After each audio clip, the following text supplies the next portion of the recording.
मी आज काय फार बोलणार नाहीये जास्ती, पण परत एक 20 दिवसावरती आपला गुढीपाडव्याचा मेळावा आहे.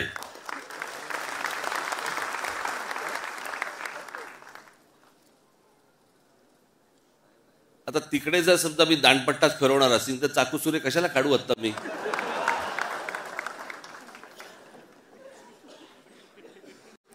आज मी आलोय तुम्हाला सर्वांना पूर्वक शुभेच्छा द्यायला आणि खास करून मी मोरे सरांनी आत्ताच्या परिस्थितीवरती आपल्याशी बोलावं, महाराष्ट्राशी बोलावं. मी अजूनही मी महाराष्ट्रात काही ठिकाणी मी त्यांची व्याख्यानं ठेवणार आहे. आजच्या या सगळ्या परिस्थितीवरती जी महाराष्ट्राचा जो चिखल झालेला आहे आणि तो निव्वळ फक्त राजकारणासाठी आणि राजकीय फक्त मतं मिळण्यासाठी म्हणून तुमची आपापसात डोकी फोडून घेतायत, आग लावतायत आणि हे आमच्या लोकांना समजत नाही. मोरे सरांनी अनेक विषय आता सांगितले, काळापासून त्यांनी अनेक गोष्टी सांगितल्या.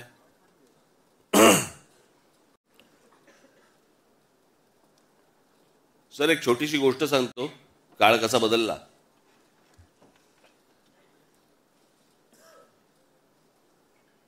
प्रभू रामचंद्रांना ज्यावेळेला वनवास झाला,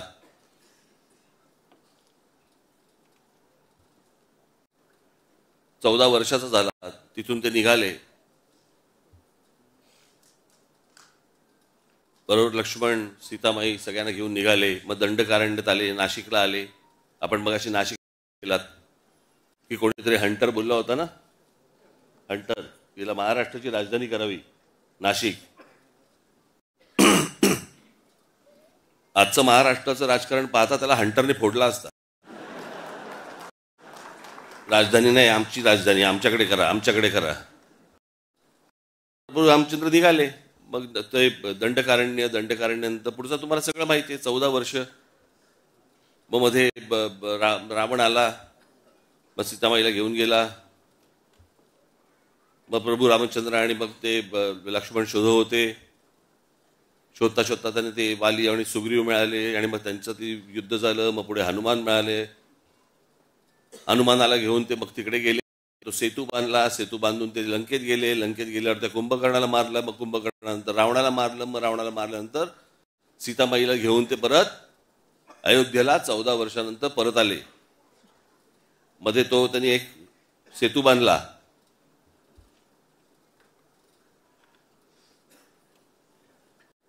हे सगळं त्यांनी 14 वर्षात केलं. आणि बांद्रा वरळी सी लिंक हा आपण 14 वर्षात बांधला.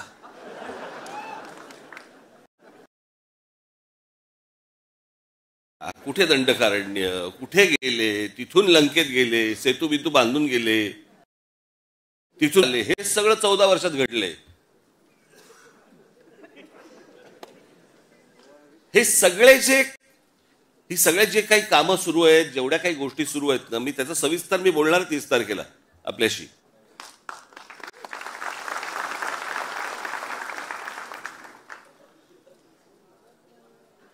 या सगळ्या गोष्टींकडनं तुम्हाला गुमराह करण्यासाठी म्हणून हे जातीपातीचे विषय आणि त्याच्यानंतर हे सगळं सोशल मीडियामधनं तुमची टाळकी भडकवणे, हे जाणून बुजून उद्योग सगळे सुरू आहेत.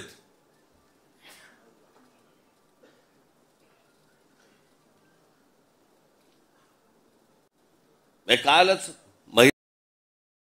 झाला तो काय आपण दरवर्षी मार्चला आपण साजरा करतो. काल मला एकाने छान विनोद पाठवला. एकाने ते म्हणे 21 जून हा सर्वात मोठा दिवस म्हणून समजला जातो. बरोबर ना? ते साफ झूट आहे म्हणे. 21 जून सर्वात मोठा दिवस नाहीच आहे. महिला दिन हा सर्वात मोठा दिवस आहे. कारण तो 8 मार्चला सुरू होतो आणि पुढल्या वर्षी 7 मार्चला संपतो.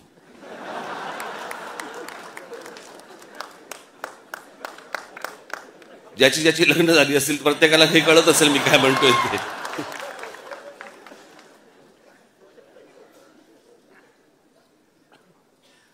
पण आपल्याकडे काय करतात, महिला दिन म्हटल्यानंतर सगळेजण भेटणार, महिला दिनाच्या शुभेच्छा. दोन पुरुष एकत्र आले तरी एकमेकांना देतात. अरे याच्यात महिला कुठे आहे?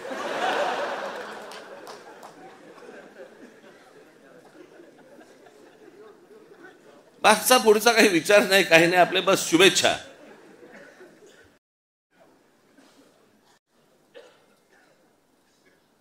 महिला दिनाच्या शुभेच्छा आपण देतोय, परंतु एका सर्वात मोठ्या महिलेचा विसर पडून देतोय आपण. त्या व्यक्तीला विसरतोय की खरं तर महिला दिन हा दिन खरं तर जिजाऊ साहेबांच्या नावाने हा खरं तर ओळखला गेला पाहिजे.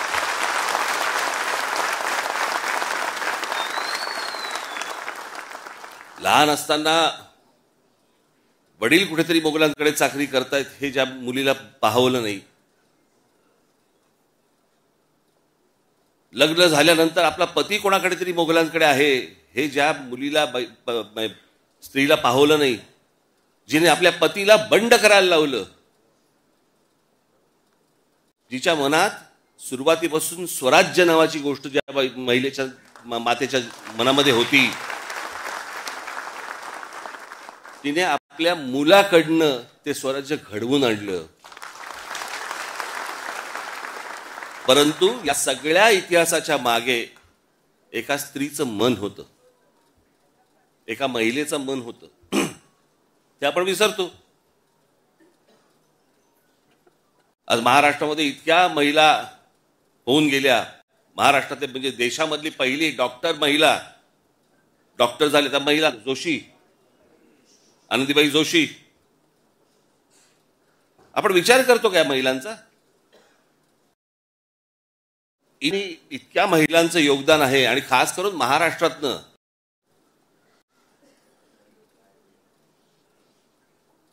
म्हणजे जर समजा तुम्ही सर्वात पुढारलेल्या जर स्त्रिया म्हणून जर समजा बघितल्यात, इतिहासामध्ये काढून बघा तुम्ही, सर्वात पुढारलेल्या स्त्रिया, तुम्हाला सर्वात पुढारलेल्या स्त्रिया या महाराष्ट्रात मिळतील.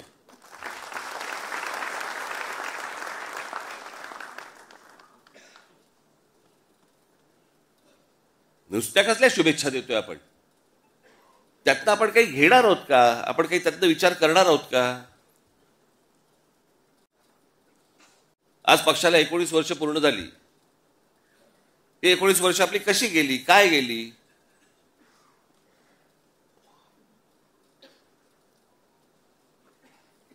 आज असंख्य पक्षांना मी जे बोलतोय त्याला दृष्ट न लागू, हा प्रश्न पडलेला आहे की अरे ह्यांचे आमदार येऊन गेले, ह्यांचे खासदारकीला एवढी मतं मिळाली, नंतर ह्यांना इतके पराभव झाले, खासदारकीला पराभव झाले, आमदारकीला पराभव झाले,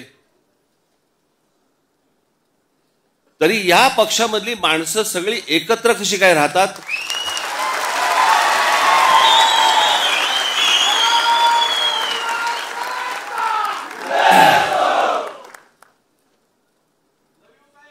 फेरीवाले तरी असतात, आपले कष्ट काम करत असतात, कष्टाने काम करत असतात, कष्ट घेत असतात.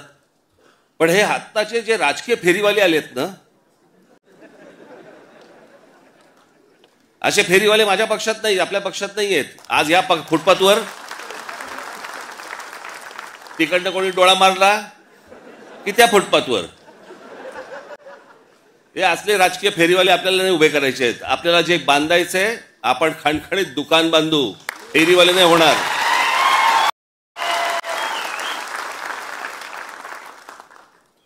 पण या सगळ्या गोष्टींसाठी म्हणून एक पक्ष, संघटना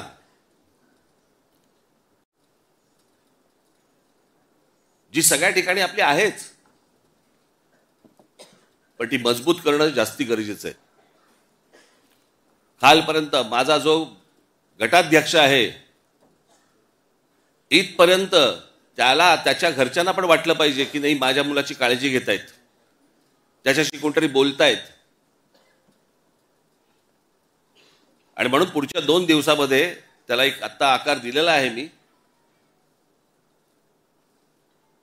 मी थोडंसं मी त्याचं एक गोष्ट लिहून आणली होती, पण ती काही अख्खी नाहीये.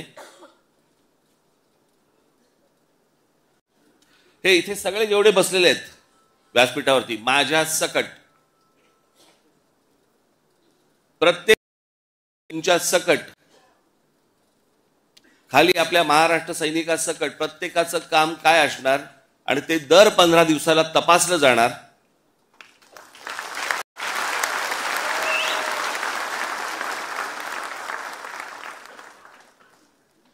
जर महिन्यात दीड महिन्यामध्ये असं जाणवलं, कारण त्याची यंत्रणाच मी पूर्ण लावतोय वरपासून खालपर्यंत, जर जाणवलं मला की हा पदाधिकारी तो कोणी का असेना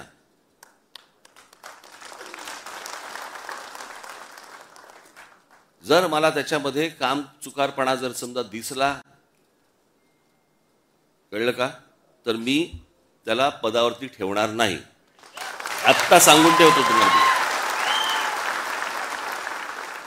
त्याच्यानंतर ज्या फुटपाथवर जायचं असेल त्या फुटपाथवर जाऊन बसवत।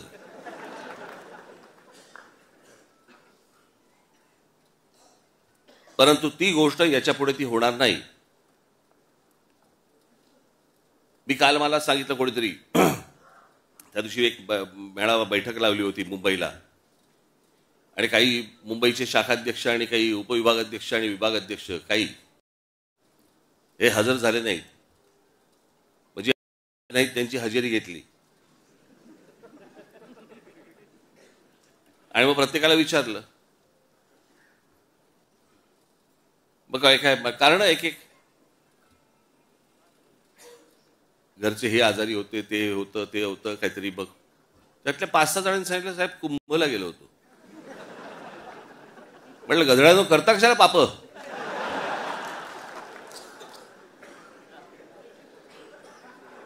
बरं मी हेही विचारलं, आल्यावरती आंघोळ केलीस ना?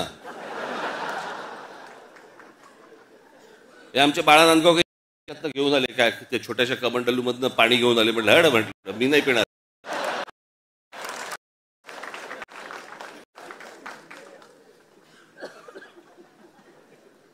अहो मला सांगा, आता तो सोशल मीडिया आल्या पूर्वीच्या काळात ठीक होतं। मी त्या सोशल मीडियावरती बघतोय माणसं तिथे आलेल्या बाया बिया हसतायत, आणि बाळा नांदगावकर साहेब गंगेचं पाणी कोण पिईल ते पाणी? चला आत्ताच करोना गेलाय, कुणाला त्याच्याशी काही देणं घेणं नाही। 2 वर्ष झाले तोंडाला फडकी बांधून फिरले आणि तिकडे जाऊन जाऊन आंघोळ करतायत।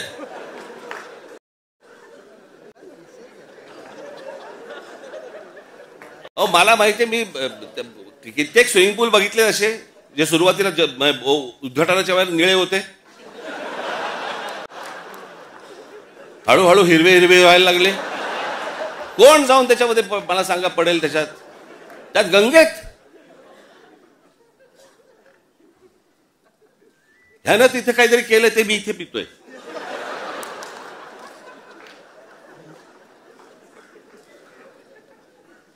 श्रद्धेला पण काय अर्थ आहे की नाही?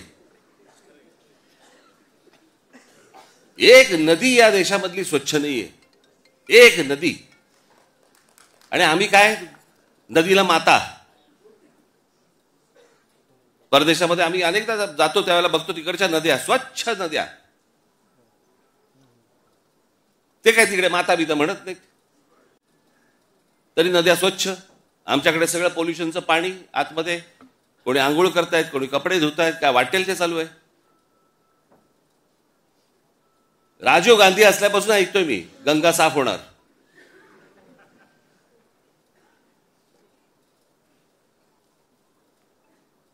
मग मध्ये राज कपूरांनी चित्रपट पण काढला, लोकांना वाटली झाली गंगा साफ, त्याच्यात वेगळीच गंगा। लोक म्हणाले अशी जर गंगा साफ असेल तर आम्ही पण आंघोळ करायला तयार आहोत। अजून पण गंगा काय साफ व्हायला तयार नाही। या सगळ्या श्रद्धा अंधश्रद्धेतनं बाहेर या जरा, सगळ्यातनं डोकी हलवा नीट।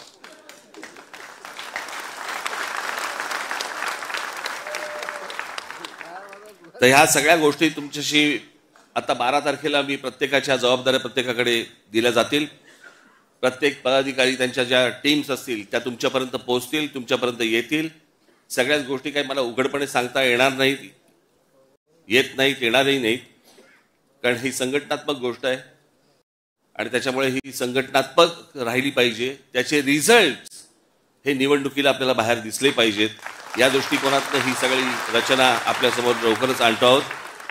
मी सर्वांना परत एकदा 19 तारखेच्या 19 वर्ष झाली, आपणा सर्वांना मी मनपूर्वक शुभेच्छा देतो आणि आपण जमलेले सर्वजण आणि माझ्या महाराष्ट्रामधल्या प्रत्येक माझ्या महाराष्ट्र सैनिकांना मी विनंती करतो की येत्या 30 तारखेला गुढीपाडव्याच्या दिवशी जल्लोषात गुलाल उधळत आपण सर्वांनी शिवतीर्थावरती यावं अशी मी आपल्या सर्वांना विनंती करतो आणि आपल्या सर्वांची मी रजा घेतो. धन्यवाद. जय हिंद, जय महाराष्ट्र. आणि आदरणीय साहेब या सर्वांच्या साक्षीने या ठिकाणी